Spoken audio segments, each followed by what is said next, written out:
Hello friends, আবারও চলে এসেছি একটা নতুন খাবারের ভিডিও শেয়ার করতে তোমাদের সাথে।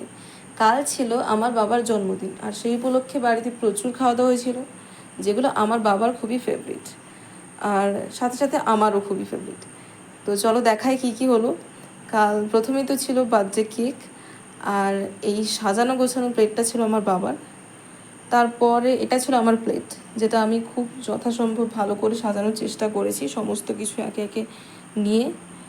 তো প্রথমেই ছিল আমার অল টাইম ফেভারিট কম্বো, সবচেয়ে পছন্দের কম্বো আমার, লুচি আর ঘুগনি। যেটা পেলে আমার আর কিছু চাই না।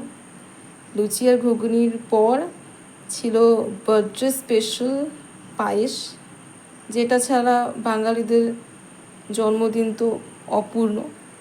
আমি যেমন লুচির সাথে তরকারি খেতে ভালোবাসি, তেমন পায়েসও লুচির সাথে খেতে ভালোবাসি, তাই পায়েস দিয়ে লুচিটা খেলাম। তারপরেই ছিল রাজভোগ। প্রথমে অর্ধেকটা রাজভোগ খেয়ে নেওয়ার পর মনে পড়লো যে একটু ভিডিও করা যায় রাজভোগের। আর রাজভোগের পর ছিল গোলাপ জামুন।